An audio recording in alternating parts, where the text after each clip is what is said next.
Em uma casa modesta, Laura, uma mulher de 75 anos, com Parkinson, vivia seus dias em um ritmo que apenas o som irregular de suas mãos tremendo conseguia medir. Seus cabelos, outrora um loiro vibrante, agora estavam prateados e emaranhados em nós que nem ela nem sua filha Clara pareciam capazes de desfazer. Clara, com seus 30 e poucos anos, carregava nos ombros a gravidade de ser a cuidadora principal. Sua dedicação era visível no modo como suas mãos, firmes e decididas, preparavam o chá da tarde, ou no som suave de sua voz enquanto lia as manchetes que sua mãe já não conseguia distinguir. Era uma relação de dependência e amor, tingida pela constante preocupação que a doença de Laura impunha. Por outro lado, Paulo, o filho mais velho, era uma figura espectral na vida delas. Homem de negócios com o charme superficial de quem nunca precisou sujar as mãos, Paulo visitava esporadicamente, trazendo consigo o cheiro de colônia cara e uma aura de desinteresse que apenas Laura parecia ignorar. Seu sorriso era uma fachada, um véu fino esticado, sobre o abismo de sua ambição. Paulo nunca foi de se apegar ao sentimentalismo. Desde jovem, demonstrara uma aptidão para ver oportunidades onde outros viam obstáculos. E enquanto Laura falava de partilhas e futuros incertos, seus olhos azuis frios calculavam. Sabia da existência de uma herança, não pela boca de sua mãe, mas pelos documentos mal escondidos no escritório que ele ocasionalmente vasculhava durante suas visitas. A casa, algumas economias, era o bastante para acender a centelha de ganância que ele disfarçava sob sorrisos e abraços fugazes. A rotina na casa de Laura era marcada pelo tic-tac de um relógio antigo e pelos medicamentos meticulosamente organizados por Clara. A jovem mulher sabia do peso de sua responsabilidade, e embora as visitas de Paulo fossem sempre um respiro na monotonia, ela não podia deixar de sentir uma crescente apreensão cada vez que o irmão olhava para a mãe com aquele brilho calculista em seus olhos. Era um começo comum, uma família desigual, unida por laços de sangue, e separada por visões de mundo distintas. Mas sob a superfície da normalidade, as fissuras estavam se formando, e Paulo, com seus planos e segredos, estava prestes a forçá-las ainda mais. A herança era seu objetivo, e ele estava disposto a tudo para garantir que seria dele, e apenas dele. Paulo, sempre ávido por oportunidades, tinha um talento peculiar para encontrar o que não deveria. Numa tarde morna de outono, enquanto a casa de Laura repousava sob o silêncio confortável de uma cesta, que a mãe e a irmã respeitavam religiosamente, ele vasculhou o escritório com a precisão de um ladrão experiente. Entre papéis amarelados e fotografias desbotadas, seus dedos ágeis encontraram um envelope pesado, selado com a inocência de quem nunca pensou ser traído por um filho. Dentro, documentos detalhavam uma conta bancária robusta, mais robusta do que ele imaginara, e títulos de propriedade que somavam mais do que meros pedaços de papel. Eram a promessa de uma vida mais fácil, livre das amarras de dívidas e negócios mal-sucedidos que Paulo acumulara em segredo. Seu coração, em pleno funcionamento, acelerou com o que isso poderia significar. Ele imaginou a cena do crime com um cuidado meticuloso, garantindo que cada objeto retornasse ao seu lugar de direito, cada folha de papel sussurrasse de volta ao seu canto silencioso. Mas a descoberta fez algo desagradável borbulhar dentro dele, uma mistura de excitação e medo, temperada com a inevitável realidade de que ele queria mais do que sua parte justa. De volta à sala de estar, observando sua mãe e irmã adormecidas, a inocência delas parecia quase uma afronta à sua recém-descoberta ambição. Paulo sabia que precisava agir, e rápido. A doença de Laura, um adversário tanto cruel quanto conveniente, oferecia uma janela de oportunidade que ele não poderia ignorar. Nos dias seguintes, Paulo mergulhou em um estudo frenético de leis e documentos legais, um autodidata movido não pelo desejo de conhecimento, mas pela ganância. Cada visita à casa da mãe se tornou uma missão, cada conversa com Clara, um jogo de xadrez onde ele planejava seus próximos 3 movimentos enquanto ela pensava no próximo. Clara, por sua vez, permanecia alheia à transformação de seu irmão. Via nele, apenas o menino que cresceu ao seu lado, incapaz de perceber que esse menino havia se transformado em um homem que considerava a família não um porto seguro, mas um tabuleiro de jogo onde todas as peças poderiam ser sacrificadas. Laura, sempre mais perceptiva do que deixava transparecer, sentia o peso do tempo moldando não apenas seu corpo, mas suas decisões. Em uma manhã particularmente clara, enquanto o jardim exibia as últimas cores do outono, ela chamou Clara para uma conversa que vinha adiando por tempo demais. Com as mãos trêmulas, mas a voz firme, revelou a existência da herança que até então guardava em segredo. Eu quero que você e Paulo tenham partes iguais, disse ela, os olhos fixos nos de Clara, que absorvia cada palavra com a seriedade de um voto sagrado. É o justo. É o que seu pai teria querido. Clara, emocionada e um pouco sobrecarregada pela confiança e responsabilidade, apenas assentiu, incapaz de formular palavras que expressassem tanto sua gratidão quanto seu medo.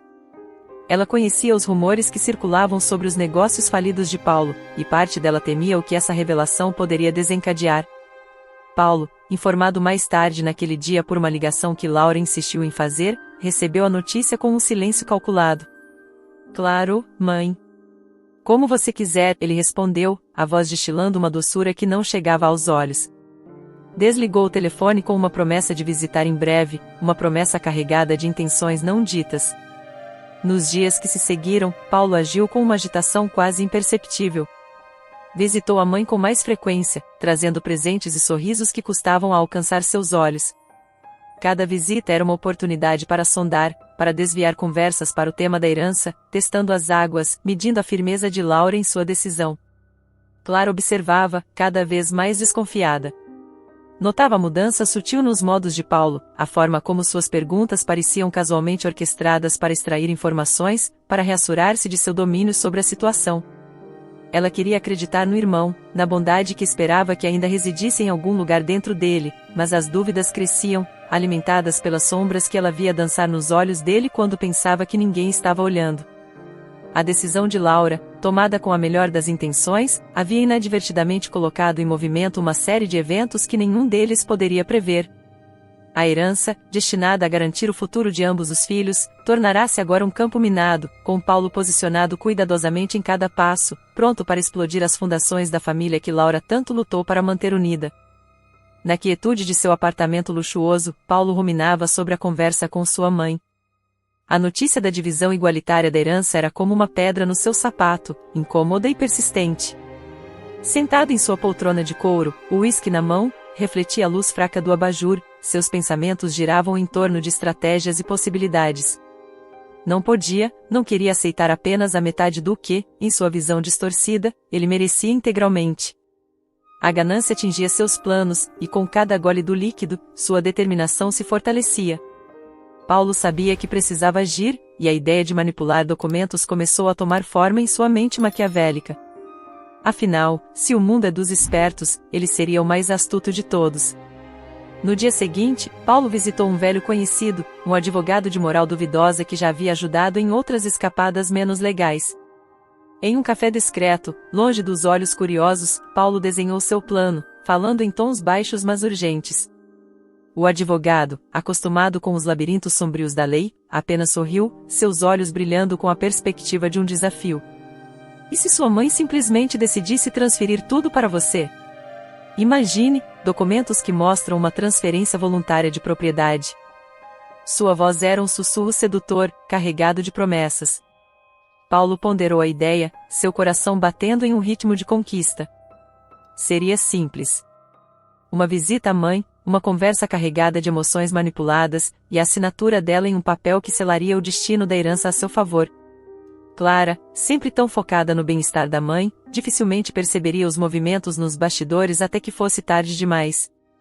Voltando para casa, Paulo passou horas revisando os documentos falsos, cada linha uma teia tecida com o fio fino da traição. As falsificações eram perfeitas, indistinguíveis dos reais aos olhos de quem não soubesse da farsa. Ele se permitiu um sorriso, frio e calculista. A insatisfação que o consumiu agora deu lugar a uma sensação de poder.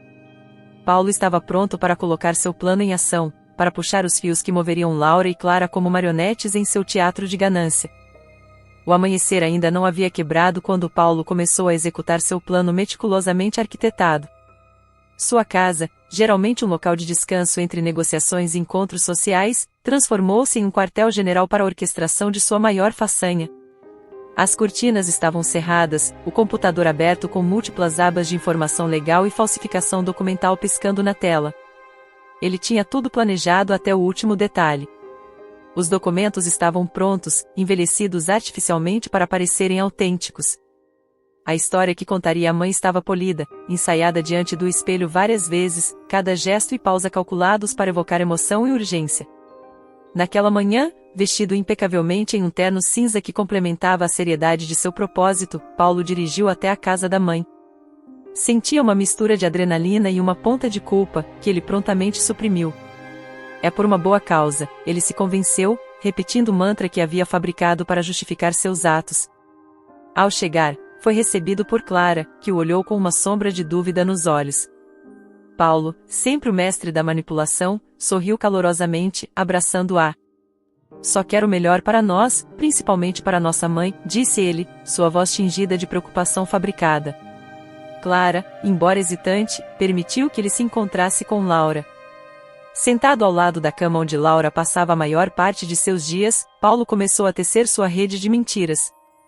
Falou sobre a instabilidade econômica, sobre como ele poderia gerenciar melhor os recursos para garantir o futuro de todos.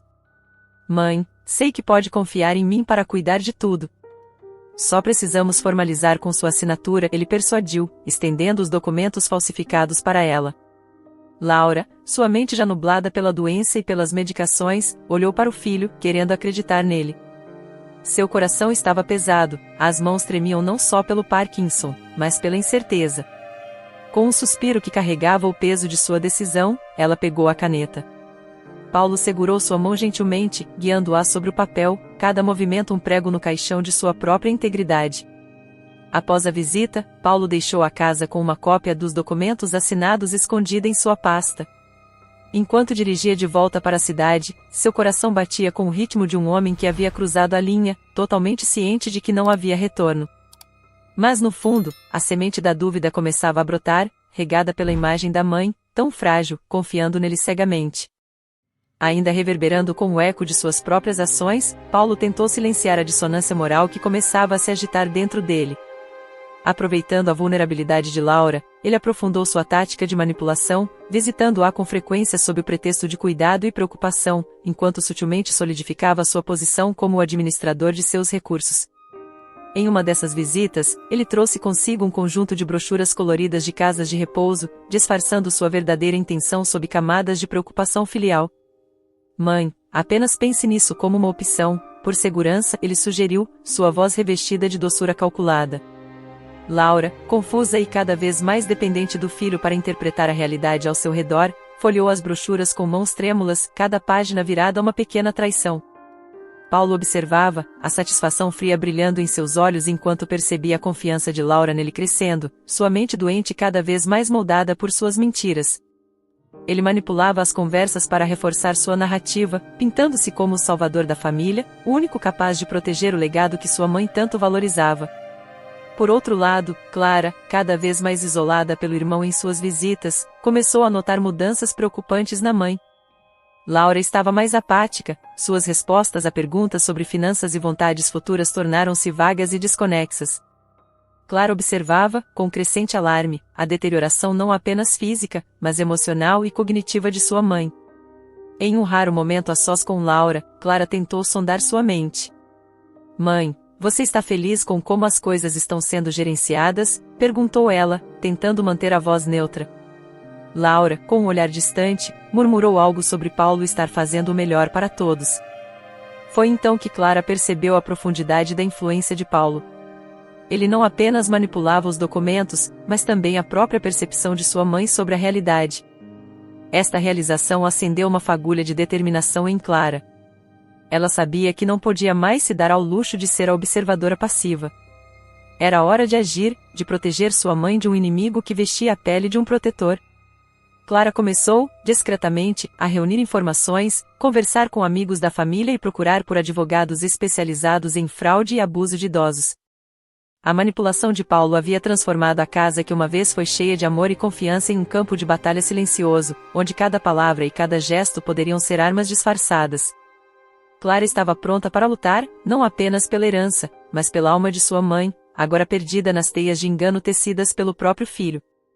Laura sentia-se cada vez mais como uma estranha em sua própria vida, a clareza de seus pensamentos esfumando-se como neblina ao amanhecer.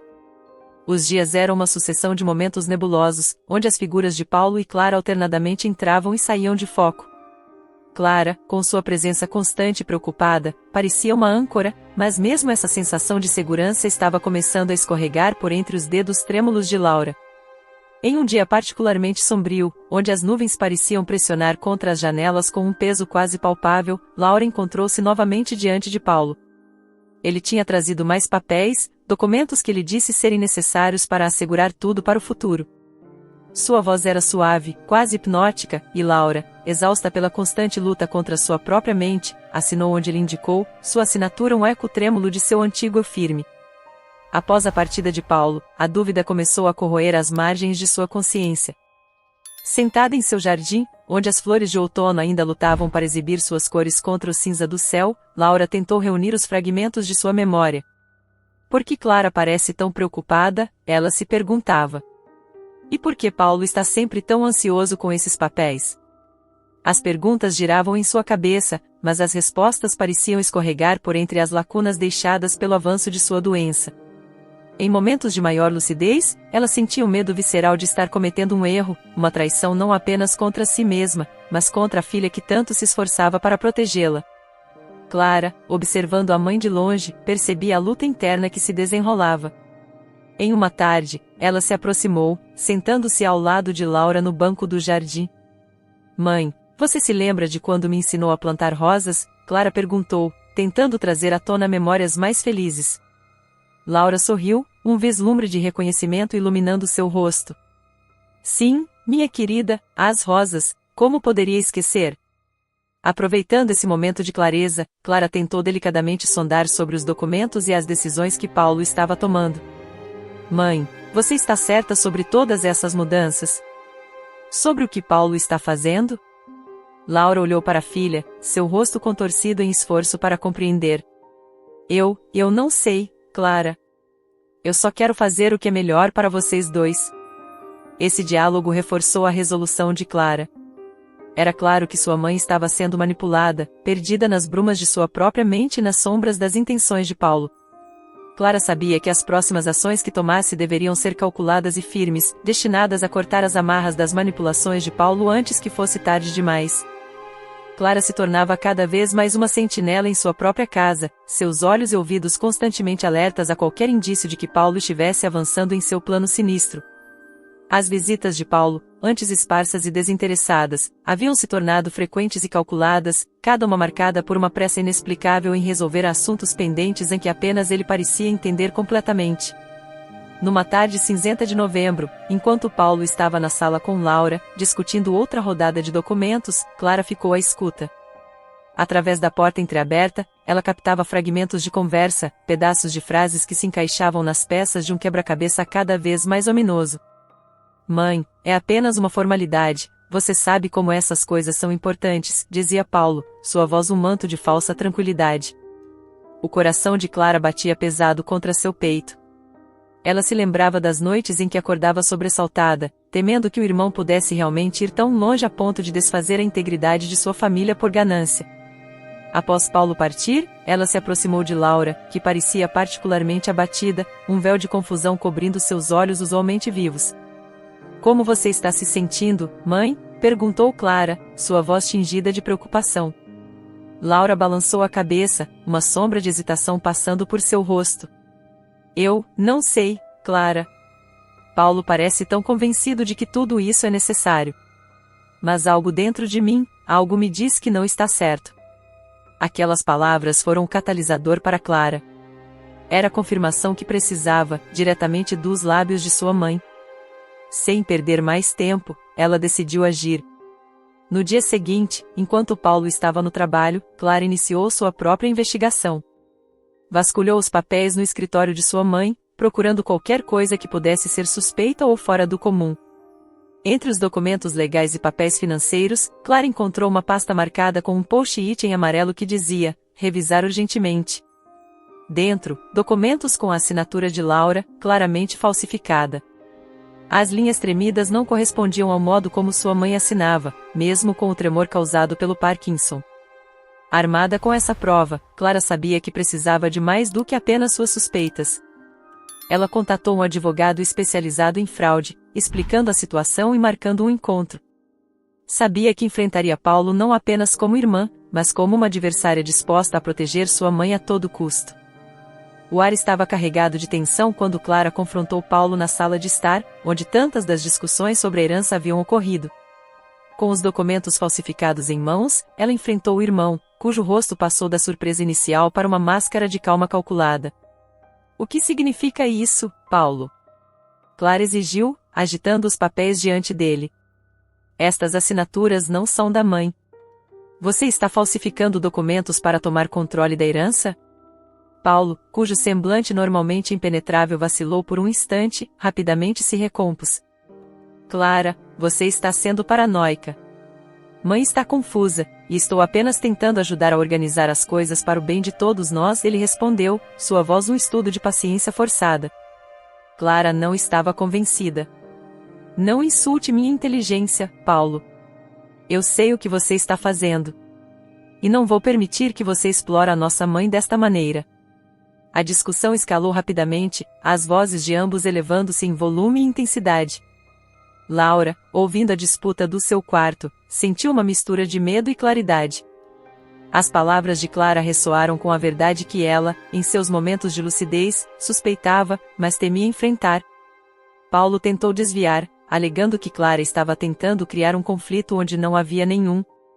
Você está apenas tentando ganhar mais controle sobre a herança, não é, Clara?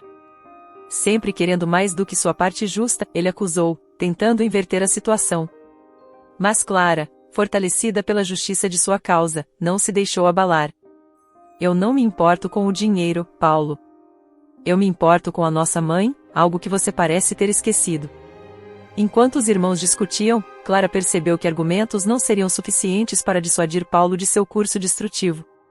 Decidida, ela informou que já havia contatado um advogado e que estaria tomando medidas legais para proteger Laura. Paulo, percebendo que as coisas poderiam tomar um rumo legalmente complicado para ele, mudou de tática. Clara, não precisamos envolver advogados nisso. Vamos resolver como uma família, ele tentou, sua voz agora suavizada, mas Clara via através de suas palavras. E como uma família, protegeremos a mãe de qualquer um que tente prejudicá-la, mesmo que esse alguém seja você, Paulo. Clara respondeu, firme e decidida. Após o confronto acalorado com Paulo, Clara estava determinada a desvendar toda a extensão da fraude. Com os documentos falsificados em mãos, ela se encontrou com um advogado especializado em fraudes, um homem sério com uma reputação impecável por defender os direitos dos mais vulneráveis. O advogado, após examinar os documentos, confirmou as suspeitas de Clara. Estas assinaturas foram claramente forjadas, ele declarou, apontando para as inconsistências nos traços. Você fez bem em trazer isso à minha atenção. Isso é mais do que um simples caso de disputa familiar, é um crime. Armada com o conhecimento legal e o suporte do advogado, Clara iniciou um processo meticuloso de coleta de provas adicionais. Eles requisitaram uma análise forense das assinaturas e registros bancários que mostravam movimentações suspeitas que Paulo tinha tentado esconder. Enquanto o advogado preparava o caso, Clara tomou a difícil decisão de informar Laura sobre a situação. Em um momento de clareza, em um raro dia bom para Laura, Clara sentou-se ao lado da mãe no jardim, onde as últimas flores do outono ainda seguravam as cores contra o frio que se aproximava. Mãe, eu preciso que você saiba que Paulo não tem sido completamente honesto sobre os documentos que você assinou. Clara começou delicadamente, escolhendo suas palavras com cuidado para não sobrecarregar a mãe já frágil. Laura, com uma expressão de tristeza, assentiu lentamente. Eu tinha medo disso. Alguma coisa dentro de mim sentia que algo estava errado. Mas eu queria acreditar nele, no meu filho, ela murmurou, as lágrimas começando a formar nos cantos de seus olhos. Clara segurou a mão da mãe, oferecendo o conforto de seu toque. Eu estou aqui, mãe. Vou proteger você e garantir que a justiça seja feita. Paulo não vai se safar com isso. Com a determinação reforçada pelo apoio de sua mãe, Clara continuou sua investigação, trabalhando com o advogado para montar um caso sólido. Ela sabia que os próximos passos seriam desafiadores, enfrentando não apenas as artimanhas legais de Paulo, mas também o peso emocional de levar um membro da família à justiça. Com o caso meticulosamente preparado e uma série de evidências coletadas, Clara estava pronta para o confronto direto com Paulo. Armada com a verdade e o apoio do advogado, ela organizou um encontro na casa da família, um local que agora parecia mais um campo de batalha do que um lar. Paulo chegou confiante, subestimando a determinação de Clara. Ele ainda acreditava que poderia manipular a situação a seu favor, usando seu charme habitual e desculpas ensaiadas. Mas Clara não estava disposta a ceder. Paulo, estamos aqui para resolver isso de uma vez por todas. Clara começou, sua voz firme e clara. Temos provas de suas ações, incluindo análises forenses que confirmam a falsificação de assinaturas e os registros bancários que mostram suas manipulações. Paulo tentou interromper, sua fachada de calma começando a se desfazer. Clara, você realmente acredita que eu faria algo assim? Estamos falando de nossa mãe aqui. Você está levando isso longe demais. Clara, no entanto, não se deixou intimidar. Não estamos apenas falando da nossa mãe, Paulo. Estamos falando de justiça, de integridade. Algo que você parece ter esquecido ao longo do caminho. O advogado de Clara então interveio, apresentando as evidências em detalhes, descrevendo cada documento, cada transação suspeita, deixando claro que as ações de Paulo não só violavam a confiança familiar, mas também constituíam crimes sérios contra uma pessoa vulnerável. Paulo, percebendo que as saídas estavam se fechando, tentou uma última abordagem, apelando para a emoção. Clara, eu estava desesperado. Os negócios estavam indo mal, eu precisava de uma saída. Nunca quis machucar a mãe. Clara, contudo, permaneceu inabalável. O desespero não justifica o que você fez, Paulo. Você escolheu esse caminho, agora precisa enfrentar as consequências. O confronto terminou com Paulo finalmente entendendo a seriedade da situação. Clara, apesar da tristeza profunda de ter que tomar tais medidas contra o próprio irmão, sentiu um peso sendo levantado de seus ombros. Ela havia protegido sua mãe e restaurado um senso de justiça que parecia perdido. Após o confronto direto com Paulo, Clara e seu advogado deram os próximos passos legais necessários para garantir que a justiça fosse feita. Eles formalizaram uma queixa criminal contra Paulo por fraude e abuso financeiro de uma pessoa idosa e vulnerável. Enquanto o processo legal se desenrolava, Clara organizou uma reunião com Laura para explicar tudo o que estava acontecendo.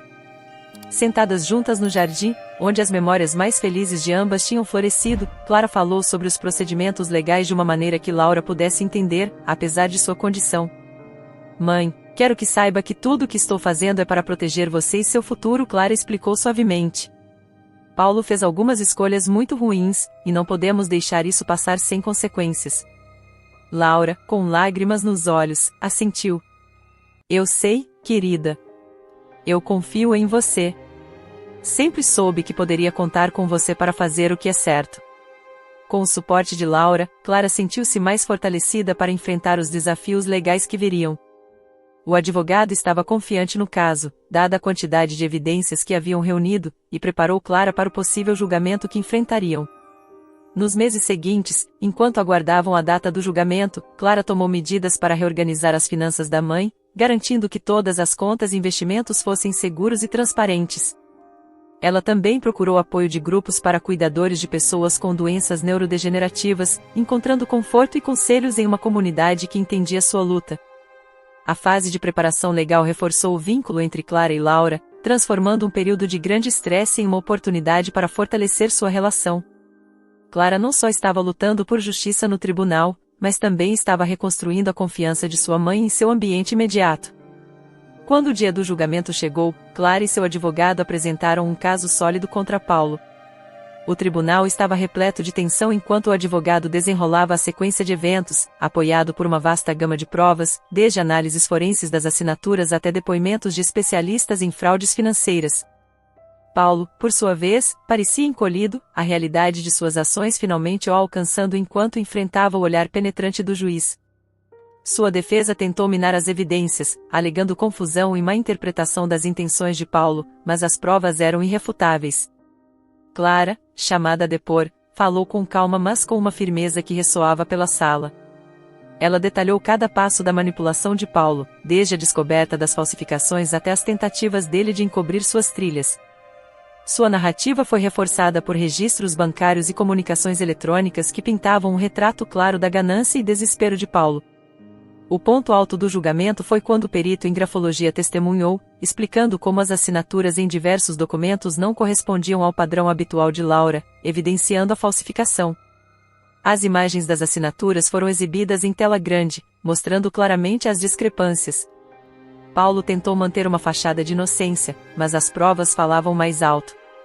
A audiência no tribunal pôde ver claramente o nível de premeditação e engano envolvidos em suas ações. Clara observou tudo, sentindo uma mistura de alívio e pesar. Alívio por estar perto de obter justiça para sua mãe, e pesar por ver até que ponto seu irmão tinha ido. Ao final da apresentação, o juiz se retirou para deliberar, deixando uma sala cheia de tensão e expectativa. Clara segurou a mão de sua mãe, oferecendo conforto tanto para si mesma quanto para Laura, que, apesar de confusa, entendia que aquele momento era crucial. O juiz retornou após um período de deliberação que pareceu estender-se indefinidamente. A tensão no tribunal era palpável, cada respiração suspensa em antecipação. Finalmente, com um ar de gravidade, o juiz começou a pronunciar o veredicto. Paulo foi considerado culpado de fraude e abuso financeiro contra uma pessoa idosa. As provas apresentadas eram demasiado convincentes para qualquer outra conclusão. A sentença foi severa, refletindo não apenas a gravidade dos crimes, mas também o abuso de confiança envolvido. Paulo recebeu uma pena de prisão significativa, além de ser obrigado a restituir todos os valores indevidamente apropriados. Clara sentiu uma onda de emoções conflitantes ao ouvir o veredicto. Havia alívio, sim, mas também uma tristeza profunda pelo que isso significava para sua família. Ela olhou para Paulo, esperando ver algum sinal de arrependimento, mas seu rosto estava impassível, a defesa cínica até o fim. Após o julgamento, Clara focou em reconstruir a vida que ela e Laura compartilhavam. Com a ajuda de profissionais de confiança, ela garantiu que a herança de Laura fosse gerida de forma transparente e segura, garantindo o bem-estar de sua mãe pelo resto de seus dias. Laura, por sua vez, embora ainda confusa sobre muitos aspectos do que havia acontecido, sentia-se aliviada. Ela sabia que Clara havia feito tudo ao seu alcance para protegê-la, e isso lhe dava um conforto imenso. As duas passavam seus dias com mais tranquilidade, aproveitando o tempo juntas no jardim que Laura tanto amava, agora pleno de novas flores simbolizando um novo começo. Clara também se dedicou a falar em eventos sobre abuso de idosos, compartilhando sua história para educar outros sobre os sinais de alerta e as medidas legais que podem ser tomadas. Sua experiência, embora dolorosa, tornou-se um catalisador para mudanças e conscientização, ajudando outros a proteger seus entes queridos vulneráveis. Nos meses que se seguiram ao julgamento, Clara e Laura encontraram uma nova rotina, uma que estava livre das sombras de manipulação e medo. Laura, embora sua saúde continuasse frágil, parecia ter ganhado uma nova vitalidade, rejuvenescida pela certeza de que estava segura e amada. Elas aproveitavam longas tardes no jardim, onde as flores agora floresciam sob o cuidado atento de Clara, cada pétala um lembrete da resistência e renovação. Clara, por sua vez, sentia-se mais fortalecida a cada dia que passava. A luta pela justiça de sua mãe havia sido árdua, mas trouxe consigo uma sensação de propósito e clareza.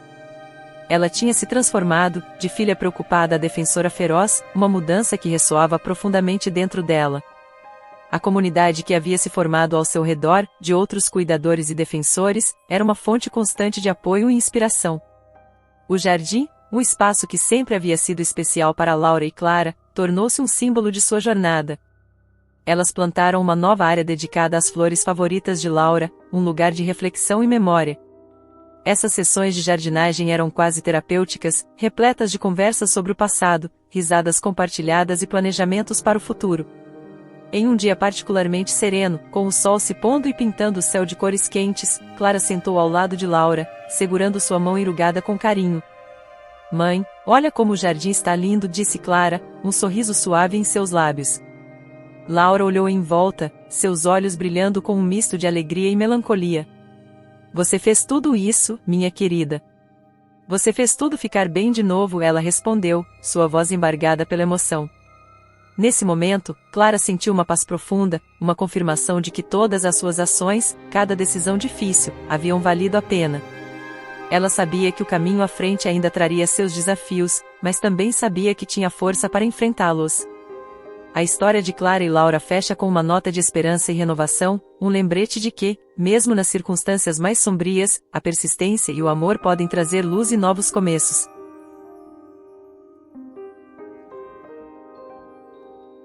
E assim chegamos ao fim de mais uma linda história. Se você gostou, se inscreva no canal para não perder nenhum vídeo. E se você quiser a segunda parte da história, escreva nos comentários. Segunda parte.